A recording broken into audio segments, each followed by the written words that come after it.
All right, thanks everybody for coming. How's the sound? You guys okay back there? Yeah. All right. Yeah, the monitor's a little tough, but I dim the lights here, so you're going to get the basic gist of what's going on, even if you're in the back. But move up if you want. I'm excited because this is the last talk I give of show season, so I'm happy about that. And if anybody's heard my videos, you know this is not my voice. This is my voice after 3 days of sitting out at the booth and talking to people. It's kind of shot, but we've got a microphone, so at least it will carry. How many people in here have never seen one of my Fluke talks? Good. Okay, how many people in here still drag bait for Fluke? Wow. All right, so I have potential for converts, and that's really good. So if I had asked that question 10 years ago, almost every hand in the room would have gone up because, hey, especially if you're my age, I mean, people my age started out dragging bait for Fluke. And, we were taught things like, these are these brown blobs, they sit on the bottom, and, when you feel the hit, you have to give them time, and they just grab onto the end, so maybe you need a stinger hook, and all that. And hey, if you've seen my Fluke talk before, some of this is going to be repeat material, but the blackfishing is going to get integrated into this at the end, because there's a lot of overlap actually between the two, which is why I'm going to do Fluke jigging and blackfishing. So yeah, we're taught that these are these docile creatures and all, and so I've got underwater video that I've watched so many times, but I gotta tell you, it's just still, I still enjoy watching it. It's just such an eye-opener. Anybody who thinks that they're just nibbling and they're grabbing on, this is the way they hit, okay? These are nasty, aggressive predators. They come up and they just one-time it, boom. And this is a nice big strip of meat on there, and all these Fluke, bam, it's not, and I've watched hours and hours of underwater video to get the good stuff for people to watch, and I see the same thing every time. These are, not nibbling on the end, forget about stinger hooks and all of that. And so, by the way, this thing in their mouth has a hook protector, because I don't want to catch them on the camera rig. So it can come right out of their mouth very easily, which is going to actually work to our advantage. But this will show you how nasty these fish are. I mean, this guy's got this in his mouth, and now he's interested in the camera. Why, I don't know. It's this black cylindrical thing. It's not anything anybody would ever use to try and catch a Fluke. But this guy wants to eat it, so he's going to do his best to eat this camera. And if there's any question as to what he was doing, well, this is it, right? He's coming in, and that's the last thing Achilles sees right there. You're looking at it. So he's just grabbed that. He's trying to eat the camera. That shocked me when I saw it. Here's another Fluke that's going to come in. He's swimming away with the camera in his mouth. So that's how nasty these things are. So look, that's the way we need to fish them. We need to fish them like they're predators, like they're nasty, aggressive predators. So what's interesting here is when people think about, when do I set the hook for Fluke? Well, you're gonna see the fishing and the rigging, and I'm gonna say, when you're jigging and you feel that little pressure on there, set the hook. If you miss them, it does not matter. They're gonna come back. This guy is proof of that, because what's happening is with the boat drifting, the thing keeps pulling out of his mouth because there's not really a hook to catch onto. And every time it comes out of his mouth, what does he do? He comes back, he grabs it again over and over, and we're gonna see more of this. And, so don't worry about setting the hook too early. If you miss him, keep jigging, set it again. All right, this is a beautiful piece of video. To be able to get this and have the bouncing rig next to the strip of meat, because I do not fish bait for Fluke ever. I fish bucktails and Gulp, and you're looking on the right-hand side there's the bucktail and Gulp rig, which we'll look at closer. Just a bucktail on the bottom, a teaser hook on the top, in this case 4-inch Gulp grubs on there, and the key is there's a lot of motion on there. And what you're going to see over and over, and I've seen over and over on many hours of video, is that the Fluke are going to pass up that fresh strip of meat to come over and hit that Gulp rig. They are drawn to the motion like a magnet. You don't want to be dead sticking for these fish. You want to fish them very actively. You want to put a lot of action on the jigs. Something I want to point out here is as you watch this jigging rig, you'll see it's not on the bottom, right? It's like a foot off the bottom, maybe 2 feet off the bottom. There's another one caught that's going to go up. I'm dropping back to the bottom, to make sure I'm near the bottom, but I'm not intentionally bouncing bottom. You see it's pretty high there, right? It's up a couple of feet. You don't want it to be more than, even 3 feet starting to push it. But, this is what we're doing. We're trying to work that jig near the bottom. What this talk is, the first half of this talk is going to be about is, what you need to do that. But here's this is a cool look, because this is I call it a blob of Gulp, because it was a Gulp lure that I don't think is out anymore, and you really needed to jig it to put action on it, and you can't jig with the camera because it would just be a disaster with the video. So look how that fluke is coming up behind the lure and evaluating it, sniffing it, following it, checking it out, seeing if he really wants to eat it or not. And then eventually, after at least 10 seconds of sniffing at this thing, it doesn't look good, it looks horrible, but it must smell good because he grabbed it. All right, so it smelled good enough for him to eat it, right? But now, again, I've got a hook protector on there, right? So it's not going to actually hook the fish. So we're going to see this fish slightly lesser visibility. It's always hard to get the visibility. All right, so this one's grabbed it.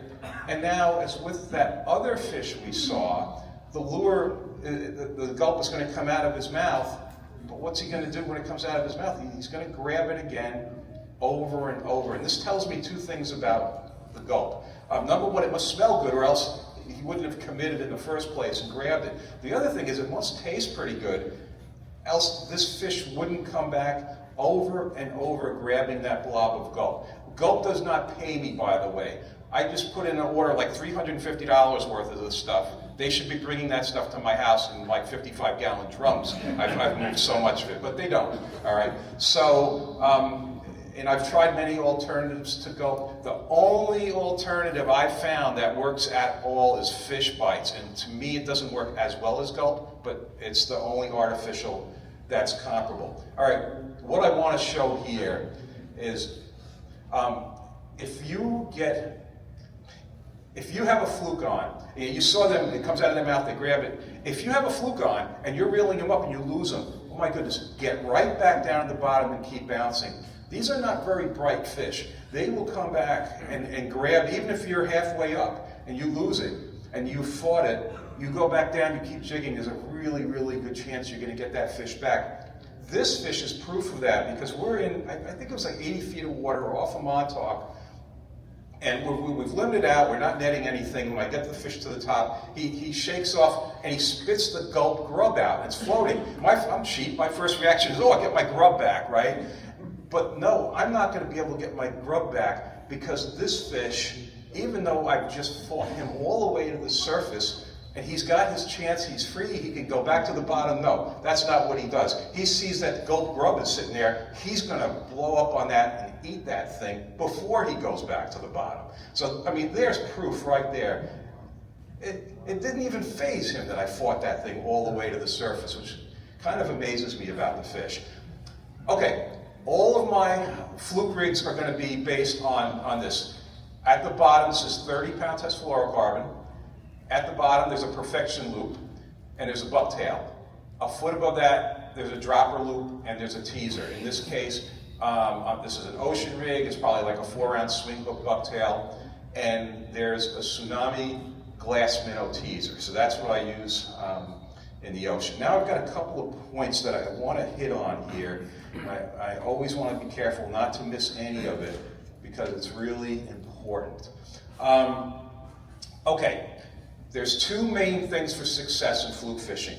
One is the proper presentation, and that basically motion in the strike zone, lots of motion.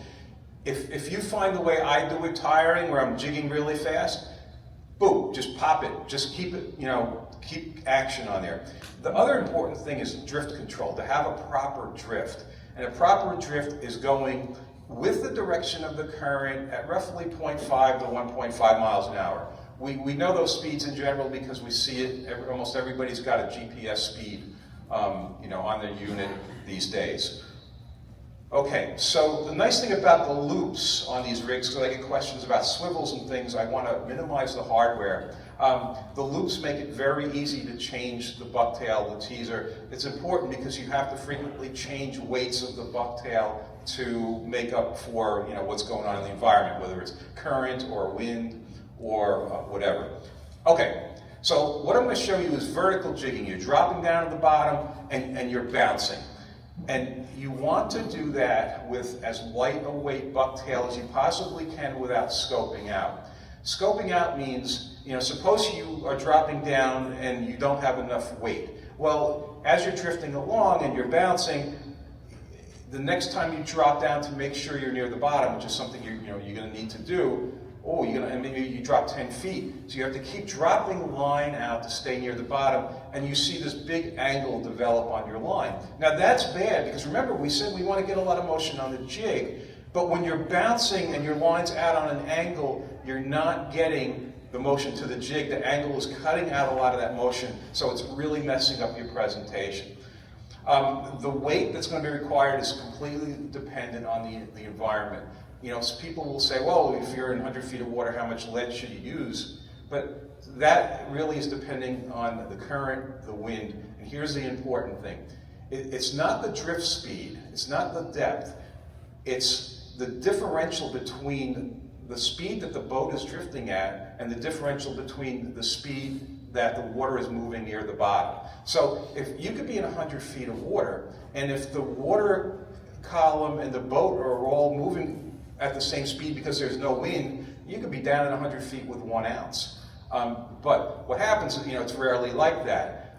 You've got wind that messes that up. In places like Block Island, Montauk, a lot of times you've got currents at the bottom that are different than currents at the top. You can be out there and there could be no wind at all, and you put 6 ounces down, you can't even keep up with it because for whatever reason, the surface current moves different than the bottom current. So that's just something to keep in mind. And I stress using as light a weight bucktail as possible to stay down.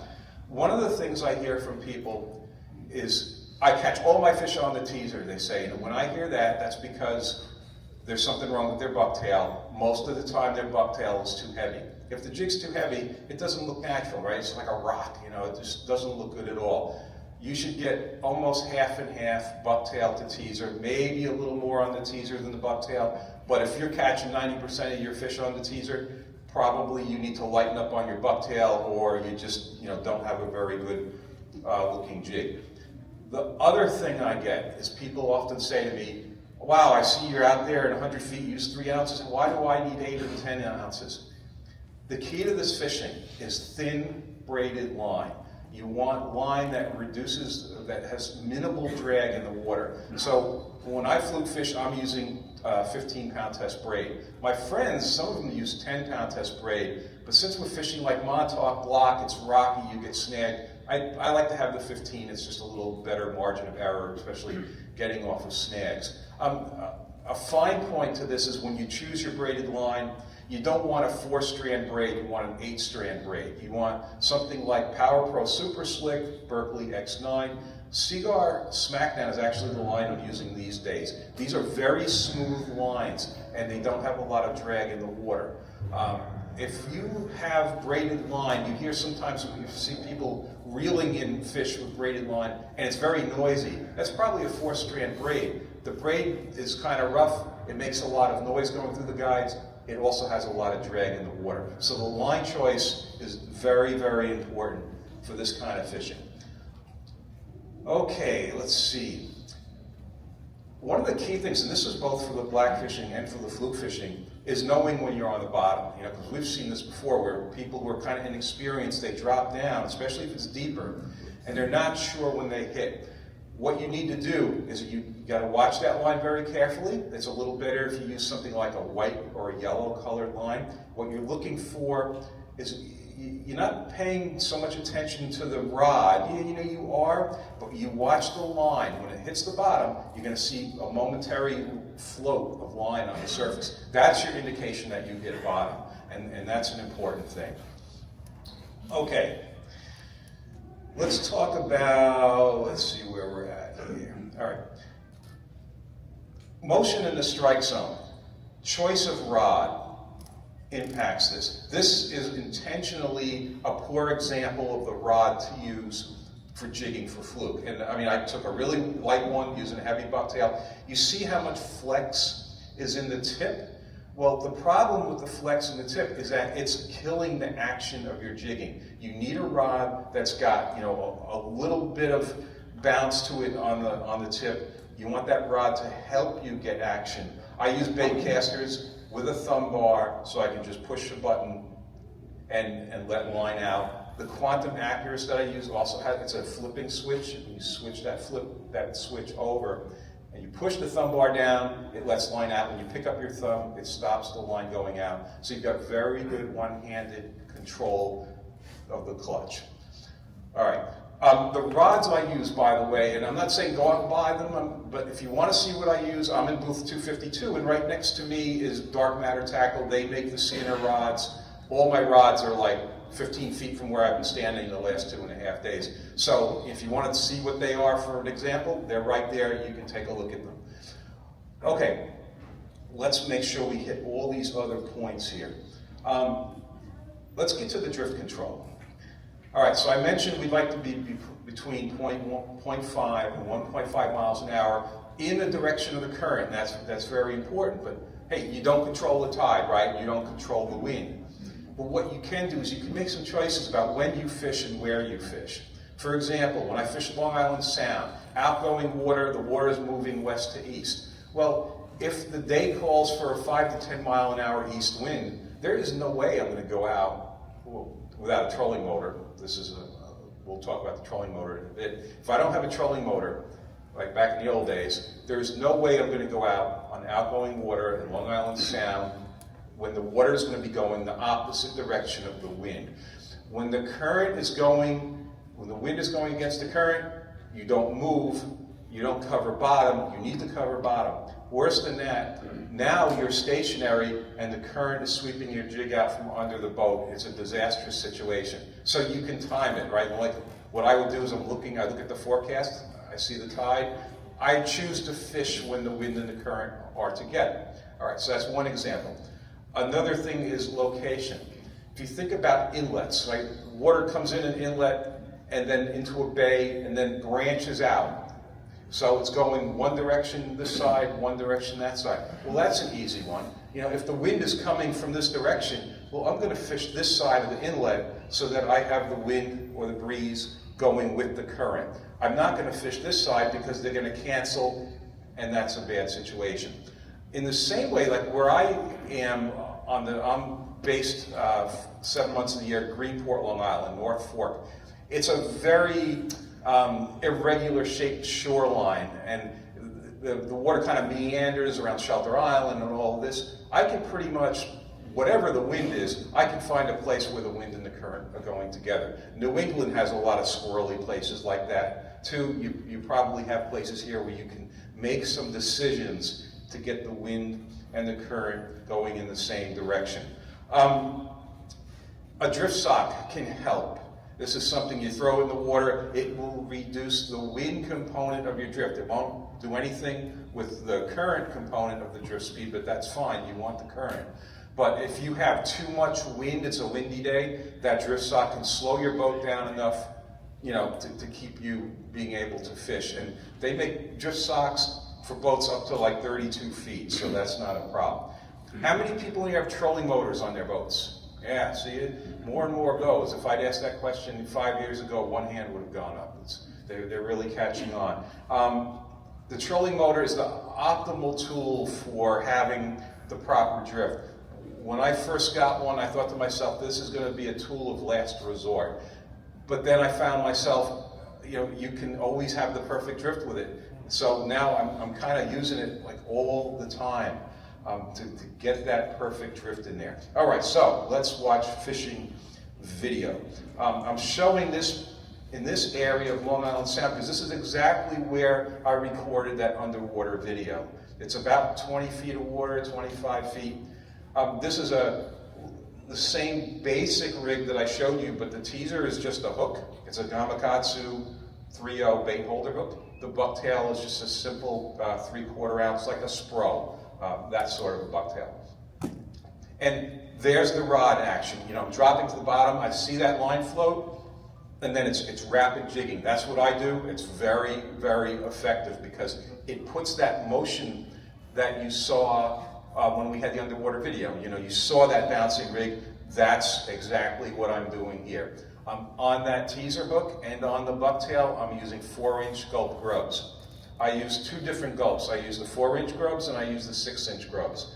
When I'm in what I consider smaller waters, like South Shore Bays, Long Island Sound, I'm using 4-inch grubs. In these areas, a 5-pound fluke is a big fluke.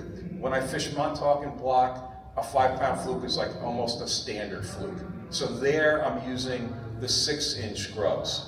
I've really found no advantage going to larger grubs in this setting. This particular trip, you see there's a breeze. This is one of those times where I've got wind blowing against current, but I've got the trolling motor in there. What I'm doing, you face that trolling motor in the direction of the current. In this case, that's, you know, right into the wind pretty much. Although in this case, you can see I'm perpendicular, only because when I've got fish, you know, I will then, you know, lock the boat for a second to unhook them. And what I do is I search around, especially along the bottom contours, and I will have a clip in here. There it is, stop. Okay. This trip, you see there's nobody on the water in this trip. The red, that's my drift lines. This is only on a 200-foot scale. So what you're looking at here is maybe, the entire thing is maybe 2 football fields, but not even that, because I'm really staying in this one thing. So what I'm saying is, you know what, the fish are not everywhere. You find them, and what we say, pound the spot, you know, short drift the spots. Why are they here? They're here because, I know this could be hard to read, but I can tell you what this is. This is bottom, this is the bottom contour. This is basically almost a cliff. It's a sharp ledge. These are contour lines.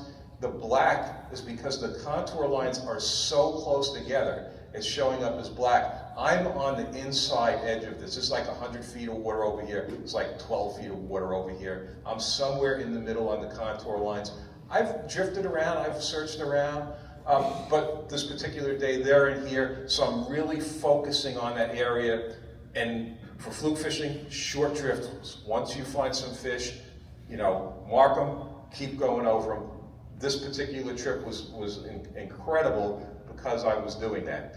Another important thing about the Gulp, look, when you fluke fish, you go up current, you fish, you go up current. Every time you go up current, you've got a little break there. We all do this now. You get a jar of Gulp juice, you can just buy the juice, put your whole rig right in that juice and recharge the grubs. This is really important, and I know it's important because when I started doing this, the other guys on the boat, I don't know why they didn't notice what I was doing, but I was doing it, and I wasn't hiding it or anything. They weren't doing it, and we had a couple trips in a row where I was just out fishing them horribly. I mean, they just weren't catching, and finally I just looked at them, I said, are you blind? Look at what I'm doing here. So then the next trip, of course, they all had Gulp jars, and they were all recharging. We're right back to pretty much even again. So, yeah, they were my control. I wasn't going to tell them right away because then I wouldn't have a control for the experiment. I need to see them not catch and me catch, and it became very clear, this is really, really important. Gulp jar, you can see I've got all my grubs in there. Look, the grubs, take them out of the package, dump them in the juice. You almost can't kill these things, you know. I mean, the ugly brown juice, that's all fine, but yes, recharging, very important. So I spoke about the need to drift with the current. This is an example off of Block Island, one of these places where sometimes you go out there and man, it's just not working, and it's not working because from the surface, sometimes it's difficult to know what the bottom currents are doing. Montauk is exactly the same, and I bet you guys have the same issues out off of Raritan Bay where you've got flow coming out, rivers and stuff, you've got some squirrely stuff going on. It may not be obvious what the bottom current's doing. So what we do is, we have a trolling motor, we spot lock it. It just holds the boat in place. We drop a rig down, we look for the direction of the line. And whatever direction that line is pointing, well, that's the direction of the bottom current, because the bottom current's dragging that jig in that direction. Then we just fish in that direction, we troll in that direction. This particular trip, we were really, really struggling. We were doing like nothing. So we spot locked, we determined that, wow, the bottom current was not doing anything near what we thought it was doing. So we set up to go over our grounds, but in the correct direction. And it was like you flip the switch, because the first fish I'm going to pull here is over 10 pounds, but then on the same drift, I won't bother showing those, but there's a 7 and an 8 pounder that came up right after this one. And it's all because we took the time to, all right, stop fishing, let's go, lock it, look for that drift direction. So if you're one of those people with a trolling motor, think about doing that when the drift doesn't seem quite right. I don't think I've ever kept a fluke over 10 pounds. I'm quite sure I haven't. All of those big doormats go back. Yeah, there's good DNA in those things. They're big spawners. Give them a chance. Let them grow to be 14 pounds. Maybe spawn another couple of times. Here's why we don't use bait. This is what it looks like if you drag squid. This is Cartwright, Montauk. And what's going to happen is too many interference fish. You've got all these sea bass, the porgies, all this stuff. I mean, these are short sea bass. You don't want to catch those. You probably don't want the porgies. You cannot catch fluke if these guys are hammering your stuff all the time. That's why, one of the reasons we don't use any bait, we're using all the Gulp rigs. This is a real interesting thing, and it's going to stop on its own. There we go. Let me freeze it. There's two interesting parts to this. Number one is it's just cool. There's two rocks here, and there's bottom. What you think is bottom. Well, that's one point. The other thing is, actually, it's three things. Look at this lure. It's got an orange head, right, and it's got brown hair. This thing is a strip of pork rind. Pork rind looks really great in the water. I mean, that's what we use for catching striped bass, right? We tip our bucktails with pork rind, and pork rind looks like it could be great for fluke. All right, let's let this play out. Focus on the X.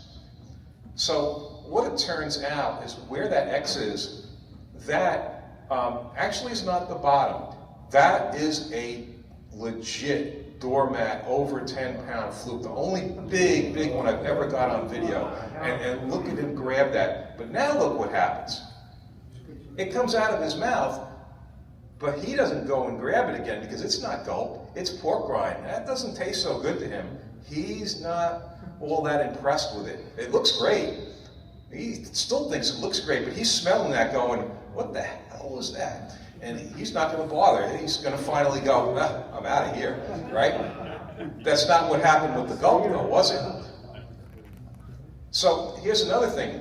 Those are the lure. That's the lure that was down there. Remember I said it had an orange head and brown hair? No, it was all pink. What's even more interesting to me is the hair pink turned brown. The head pink turned orange. So you got concepts that, oh, my hair matches the color of the jig, and you put it down, it's a completely different thing down there. So that was an eye-opener to me. So don't go crazy about colors. And while we mentioned colors, my favorite 4 Gulp colors, when I buy Gulp, white glow, pink shine, blue fuse, salmon red. Salmon red stays in the ocean for me. For whatever reason, I don't do well with it in smaller waters. Okay, so moving on, a cool thing about fluke fishing is that we've caught really big fluke in places where there just doesn't seem to be any big fluke. This is a day where we're struggling to get keepers, which it was either 19 or 19 and a half, whatever that limit was. We're not breaking 20 inches this day. It's just one of those off days. We've moved around. We're only in 30 feet of water now. We're pretty close to the beach. And lo and behold, amongst all these shorts and small keepers, if we're lucky, there's a doormat sitting amongst those. So if you're, if you're catching nothing but shorts, it may be worth moving around a little bit. But if you're catching a couple better ones, a few keepers, don't lose hope, number one. Number two, just be prepared, because you don't know what's going to be down there. And this one this is a 12-pound fish that was in amongst just so much smaller fish. And we're going to get a better look at this guy. But yeah, you know, it's a shock, but a couple times a year this happens to us. Yeah, and it's, you know, there it is. And of course, we're going to get him back in the water quick, make sure that he's going to get going without any issues. Boy, and you know, as long as you move him along quickly, you see he wants to go. He's thrashing already. Once I let him go, give him a little, yeah, he's good. He's good. Okay, summertime fluke fishing in the bays. This is a Long Island South Shore bay. I'm sure it's a lot similar to some of the settings here in Jersey. One thing that I find to be absolutely key is when you fish, especially as you get later in the summer, July. I need to fish the later half of incoming and maybe a little bit into outgoing. You want that clean ocean water to come in. It's cleaner, it's cooler. It kind of wakes the fish up. You want that stuff to flush back into the bays. This was a trip where I got there a little early. I got there 4 hours before high. In the first 2 hours, I couldn't do anything. It was dead. But I didn't move. I stayed in this, I'm in a kayak. How much moving are you going to do? So I stayed in the same area. Once the ocean water started filtering back, because I'm about 2 miles from the inlet here. Once that ocean water started filtering back, I saw a change in the color of the water. It got clearer, but I'm watching my fish finder. It dropped like 4 degrees. Went from like 74 to 70. Everything just turns right on. And I've seen this over and over to the point that I don't even bother thinking about getting out there 4 hours before high tide. No, you know, target that cleaner, cooler water. This was lock and load, having gone from absolutely nothing. And so that's just the thing about the summer. You know, when you choose to fish can be very important. Now, it's okay to fish a little bit into outgoing, but what I'll see is once I hit like 3 hours into outgoing, maybe even sooner, again, the water starts dirtying up. I see that water temperature go up, and most of the time, even if it's a bite like this where it's one after another, it shuts down. Okay, so now we're going to change gears, and we're going to switch it over to blackfish. All right. How many people in here jig fish for blackfish? Look at that. Okay, this is a lot like the fluke fishing. First of all, I think if I'd asked 5 years ago, only 5 years ago, very few hands would have gone up with the jigging. Some hands would have gone up, but not a lot. It's a lot like 15 years ago if I'd asked a question about fluke jigging. Not that many hands would have gone up. So I'm seeing that same progression. Why? First of all, it's really, really effective. The other thing is it's fun, but it's extremely effective. So let's get into that. So there's some similarities, some differences between this and the fluking. The main real key similarities that need, again, to use the thin braided line. So I'm using, even in rocky areas, I'm using 10-pound test Seaguar Smackdown. It's very thin, it's very smooth, not a lot of drag in the water. The issue with the drag in the water, especially for blackfishing, is remember I said the scoping this is caused by a difference in the speed of the boat versus the bottom current. Well, guess what? When you're blackfishing, you're anchored. The speed of the boat is 0. So the differential is whatever the current speed is. So, you know, this is going to be sweeping under your boat. You really need to have the thinnest, you know, smoothest line. Whereas I can tell you that fluke jigging that I showed works everywhere. I know guys that go up to Nantucket where people claimed, oh, you always have to have heavy stuff. And all. My friends have gone up there, fished exactly like they're at Montauk or Block with the same gear, and they've crushed them.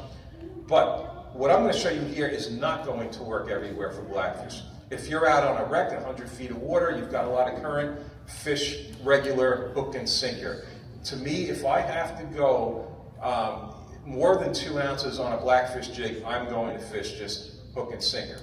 All right, but that said, there's still a lot of places you can jig fish. We jig fish for blackfish by Fisher's Island. We are a few hundred yards from boats that have to use 12 ounces of lead. Why? It's because we choose locations where we get current breaks. So you kind of have to learn your local area. There's a lot of places where if you have an irregular shoreline or something, you get a current break, you get an eddy.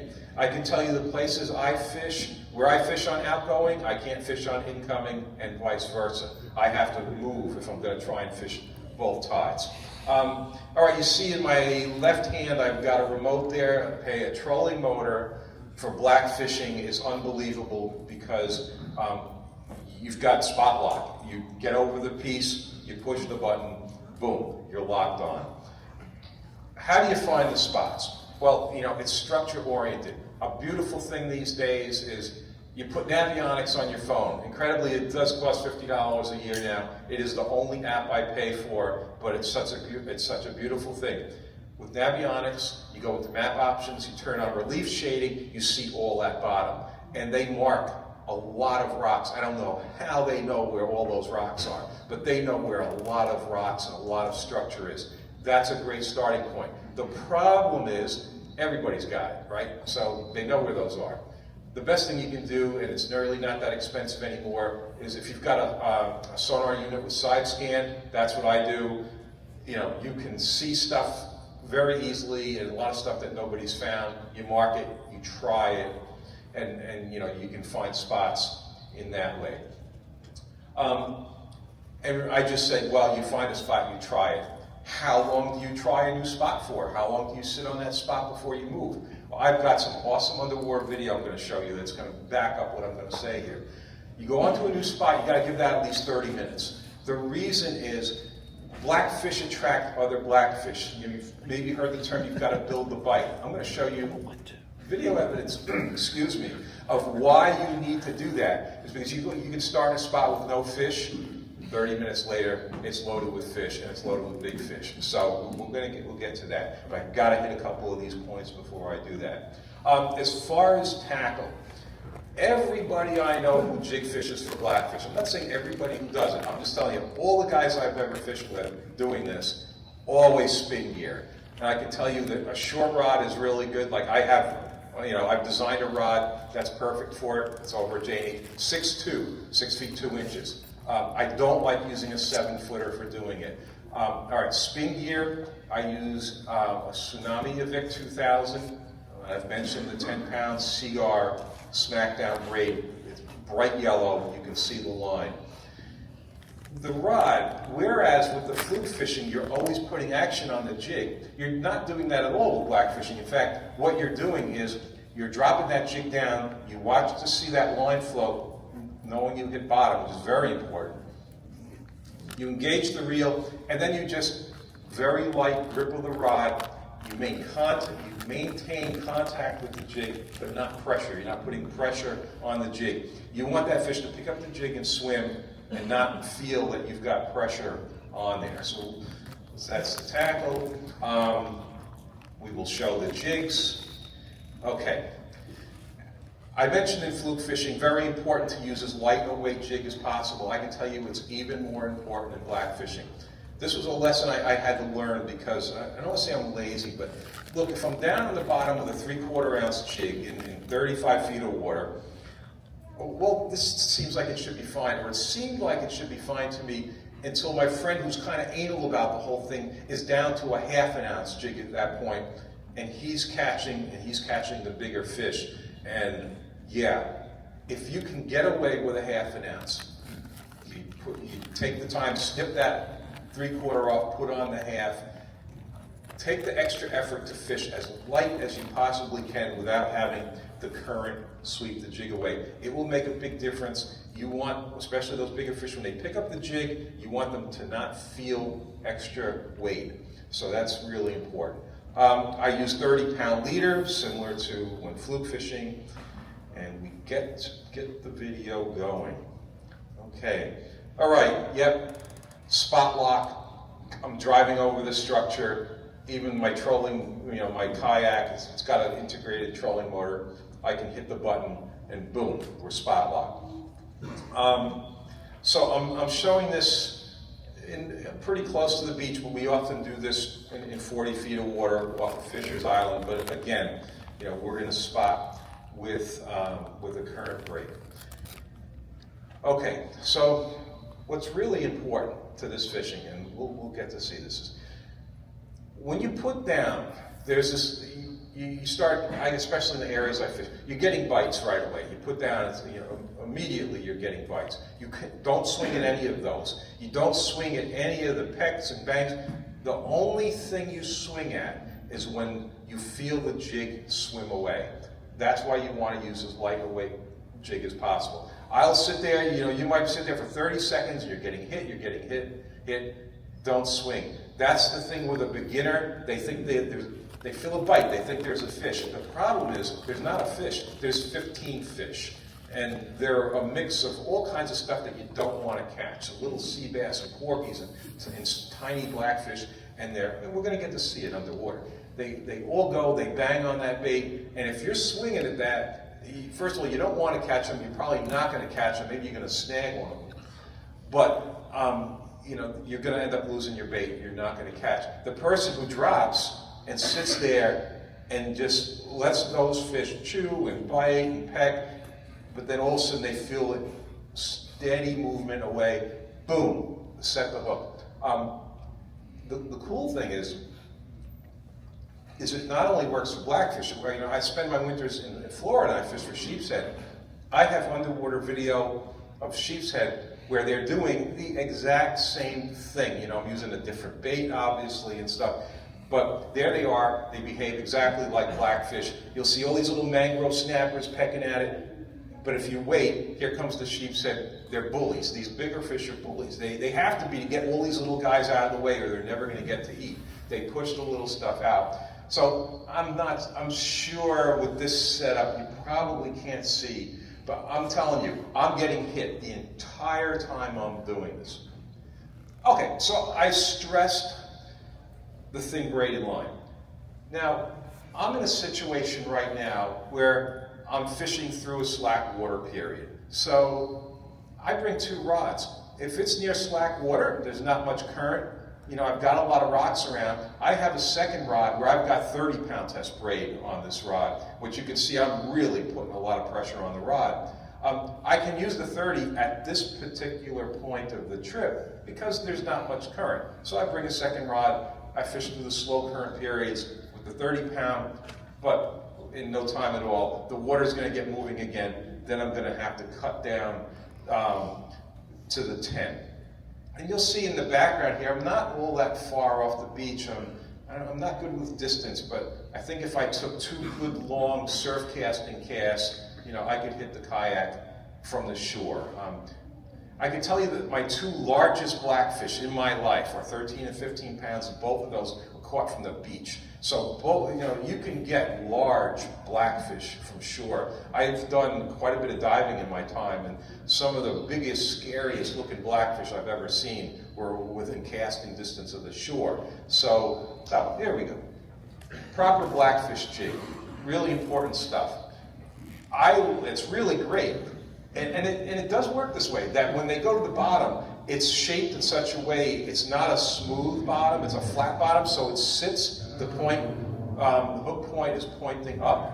The other thing is that hook has to be very strong. You're going to see me taking big blackfish out of the water by the jig. You don't want that hook to straighten on a big fish, yet you have to put a lot of pressure on the fish to get them away from the rocks. These are dark matter blackfish jigs. We don't, Josh doesn't have them here, but they have them. J&H Tackle has them. There's other good blackfish jigs as well, but that's what I use. And a lot of it has to do with the hook and, the big eye. They have the big eye for tying the leader material on. Okay, now we get to the fun stuff. Here comes the jig and the crab. And we're going to see a bunch of shots like this. Look at how many fish are there, but there's one better fish. Right there, he just turned.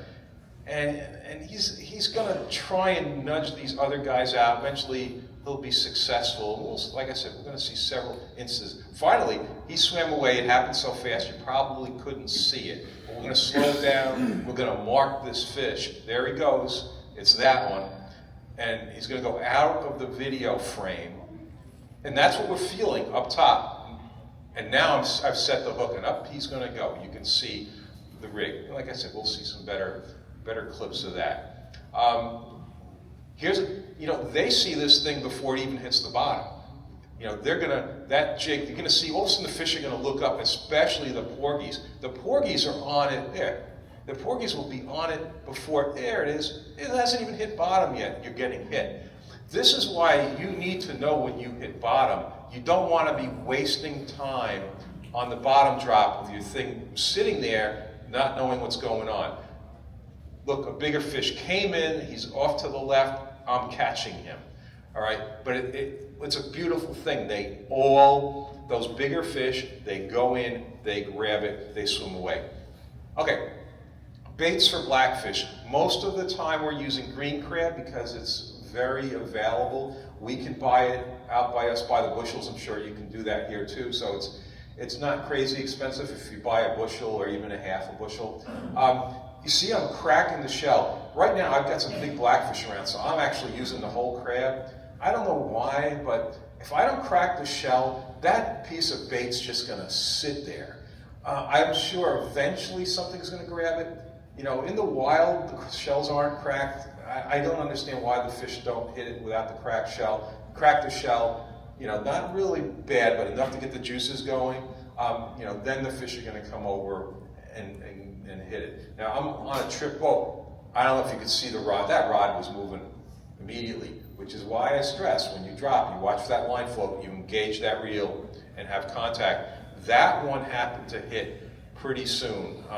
He must have got on it before the smaller ones did. And we're going to get to see some more underwater video, and the cool thing is going to be seeing how I start on a spot with absolutely no fish in the area, and how that's going to build when we look at it 10 minutes later, we look at it 30 minutes later, you know, show these clips, and we're going to see that these things just keep moving in. I can tell you on this particular trip, this was one stop shopping. I stopped in one spot. It was not that good to start, but oh my goodness, I pulled one big fish after another without moving.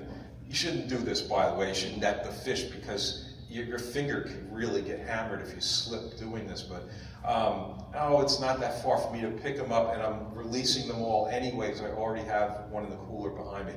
All right, here we go. So what happened here was, there's nothing, right? But the camera cable had got stuck on the rock, sort of, and I had this beautiful view. I know I'm on the rock, I want to fish. So I'm thinking to myself, oh my goodness, this is a beautiful view for video. And I'm up in the boat, right? I can see this video in the boat. I'm looking at my phone. But there's nothing here.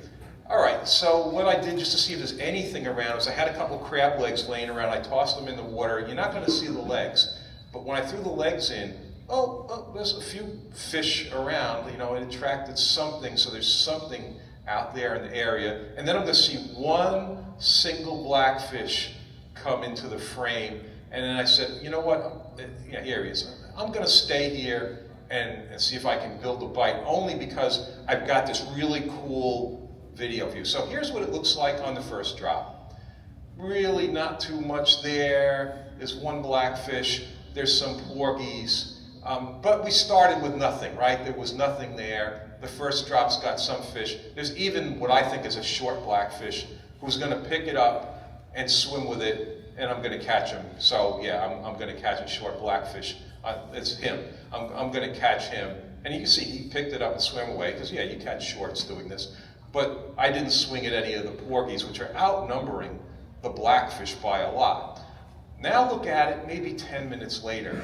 Look at how the composition of fish has changed. Now, there's a lot more blackfish. If you look at the ratio of blackfish to porgies, compared to when we started, 10 minutes later, it's a whole different story down here. Like I always say, blackfish, whatever, blackfish attract other blackfish. And we're starting to see some bigger blackfish go in there. So now we're 30 minutes in. Not only do we have more blackfish, we've got big blackfish in here. And they're starting to come in. And there's one, I think it's this frame here, where there you see that guy. He's pissed off. He's like trying to get in there, get these little guys out of the way. He wants to get that crab. He's gonna get it, but we're not gonna, I caught him off to the left. We don't get to see that. However, like I said, I'm up in the boat. I'm seeing what's going on. I know when that happened, I was able to synchronize what was going on up top with what's going on the bottom. So I know what you're going to see here on top is what you just saw on the bottom, all right? So basically, I just dropped. You saw there were a lot of little fish. I'm going to get some little bites. I'm going to wait. That big guy is going to pick it up and swim, and boom, then I'm going to hook him. And we're going to get to see exactly that fish that was underwater that finally bullied the little guys out of the way. But you know, it's a cool piece of video because it shows how well those bigger fish pushed the little ones out. But what I like about that series of clips is it shows why you need to spend 30 minutes on a spot. Because when you first get there, how many times when you're blackfishing do you put down and the very first fish is a sea bass? We see this over and over again. You know, there can be almost none there. They kind of hear the commotion of whatever it is, they start moving in. And as you saw, after about 30 minutes, now there were big blackfish there that were not there even 10 minutes in. So it's, I think, a cool piece of video to be able to see that difference. Okay, so what we're going to see now, the current has picked up. I can no longer drop 30-pound braid here, else the current's going to just sweep that jig down current. It's moving, obviously it's moving from my bow to the back. So I've got the 10-pound cigar on there. It's nice and bright. I can see it very well. And I'm going to wade through a bunch of little bites.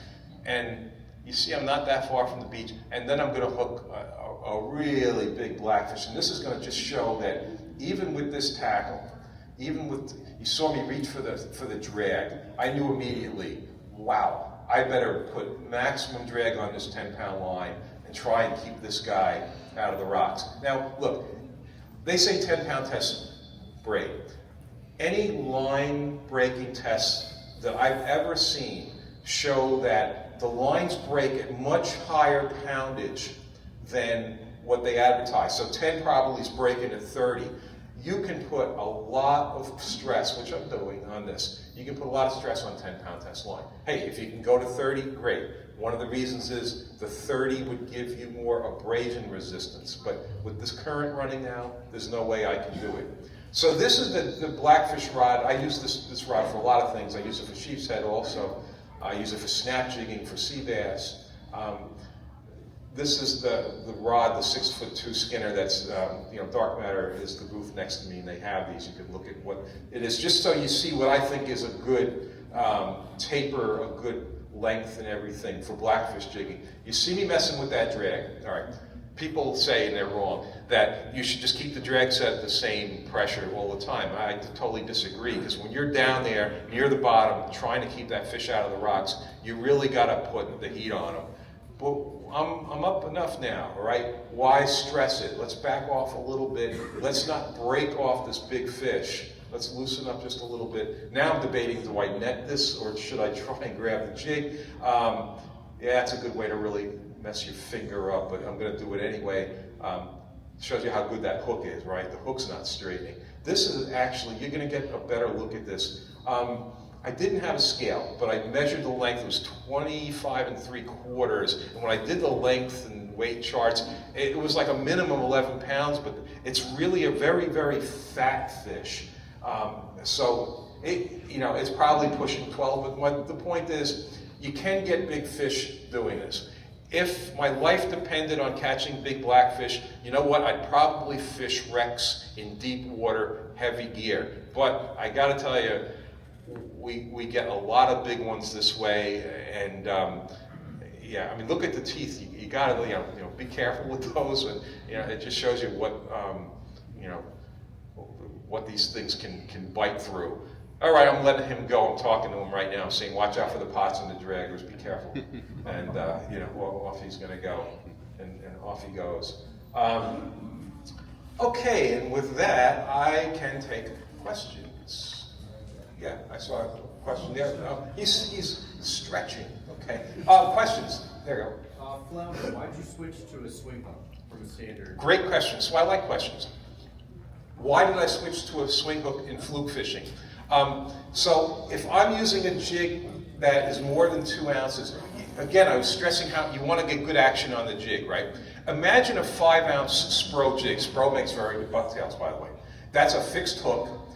The eyelet is like back on the jig a little bit. If you hang a Spro off a piece of line, it's going to hang perfectly level like that. And imagine that with a fixed hook. And now take a 6-inch Gulp rug, put that on that hook. So now you've got this straight thing like this. Now you want to try and bounce that. That's going to be really hard to do. All right, so the swing hook bucktails that actually Dark Matter is going to finally have, and they're already made, the Skinner bucktails, the eye where you attach the line is shifted towards the front of the jig. So what that does is instead of going like this, it gets a little bit of a dipsy doodle because it's going like that. So it gets action that way. But the big thing is the swing hook then gives that extra little joint in there. So now I can have a 5 or 6 ounce jig. And I know this works because I've seen it on the underwater video. And I can get good action on that underwater jig because it's a swing hook and because the eye is shifted, as opposed to trying to jig something. I've done this in a pool. You just can't get action on those heavier jigs. So that's why. If I'm using below 2 ounces, regular fixed hook is absolutely fine. But the swing hook works for that too. Good question. Yeah. What were your 4 colors that you My 4 favorite Gulp color is glow white, pink shine, blue fuse, salmon red. Yeah. And if I had to throw one of those out, it would be the salmon red. Yeah. Okay. Yes? Your opinion on Fluke spoons seem to be a popular thing. Okay, you saw my reaction. All right. I want to hear your Okay, but I have a reason. All right, so no, I won't use Fluke. Look, you can catch Fluke. I think if you put a hot dog on a rope, you could probably catch some Fluke. They will hit pretty much anything. I've caught them on swimming pools. The reason I don't use it is because you have to have, see, a bucktail works under, bucktail ball jig, anything like that has good presentation under all situations. But the spoon, I'm sure the spoon catches very well under good conditions where you've got that nice, action on it. But the problem we run into is, you get the bottom currents running funny against the top current and all of that, and it will not work under the same range of conditions as a bucktail. That's why I had that knee-jerk reaction. I wasn't, maybe somebody here sells Fluke spoons, I don't know. That's why I had a knee-jerk reaction to the Fluke spoons, because of that. Yeah, bucktail colors and Bucktail color, another good question. All the bucktails I get are white for this, because if I want to mess with color, I'm just going to choose the Gulp color to give me the color. If I want to keep it all white, that's when I use the white glow. So save money, you don't have to buy a zillion colors. Yeah, Josh would love if you heard me say that when they start selling all those colors. But yeah, if you had nothing but white, you're in great shape. Yeah. you have problems with other fish or other like seals and dolphins hanging out, waiting for you to throw that fish back in the water? Here, up north? Yeah. Okay, so the question is, do we have problems with seals and dolphins grabbing our fish when I throw them back? In Florida, the dolphins are a nightmare. But no, I don't have that problem here, although the seals in the race are getting to be a problem in the Fisher's Island race. Last year with bluefish, big bluefish, those seals were grabbing them. Is that a problem here, seals and dolphins grabbing discards? Yeah, Florida, it's terrible. Yeah. cormorants too. Cormorants, yeah. Other questions? Yeah. You're blackfishing up here. Can you get any sheep's head? So do I get sheep's head up here? I'm fishing eastern Long Island. I've never ever seen a sheep's head out there, and I've done plenty of underwater and diving, and there's none. However, I know, of course, from Jamaica Bay, well, you get sheep's head Bay, right? And of course, Jersey, sheep's head seem to be coming, more and more of those. And I think a lot more of those would be caught if people were fishing crabs in the summertime around structure. I bet quite a few sheep's head would be caught. Yeah. Other questions? Yeah. Hair or no hair on your jig? 100% hair. And I'll tell you, so hair or no hair on the jig. I'll tell you why I say that is because it wasn't always the case that people gave me whatever bucktails I asked for. I had to make them myself. And they would get, catch a bunch of fish and the hair would, wear off. And I don't want to, I hate tying bucktails, I don't want to tie them. So I tried catching them on the jig, and yes, you will catch some. No, the hairless jig, the plain jig with the gulps just did not produce the way the bucktails did. So yeah, I had to keep tying them, yeah. Other questions? Cut your crabs in half. So do I cut the crabs in half? Sometimes, you know, it depends on the bite, depends on the size of the crabs. I saw a day last year, we had a kid on the boat, and he just crushed us. And at the end of the day, he said, yeah, I'm using really tiny pieces of crab. Well, very good, you know, so try different things. All right, one more question. It is 2 o'clock, yeah. Why not a killie on a trail? All right, so I don't fish any bait. All right, I guess maybe if you live on the water and you can catch killies in your backyard, yeah, if I was in that situation, I would probably go ahead and use some killies. But it seems like then you got to keep them. First of all, you got to buy them, or you got to net them, and then you got to keep them alive. Or I can just go out there with my gulp jar. Killies are certainly going to work. Certainly, if you do all the things that I showed about keeping action on the rig, I can tell you that. Obviously, in the beginning, we all fished that way. When I compared gulp to spearing, killies, whatever, the gulp they can't steal. So here's the big reason. What happens when you miss a fish, when you're fishing squid and spearing or killie, boom, you missed a fish. What's the first thing that's in your mind after you miss that fish? Did I lose my bait, right? With the gulp, you know you didn't lose your bait. You saw how those fish follow, they keep hitting. That, after missing a strike, that is the worst possible time to pull your rig from the water because you're not sure if you lost your bait. There's the big reason I'm using gulp and not spearing, killie, one of the big reasons. Okay, thank you very much. I'm in booth 252.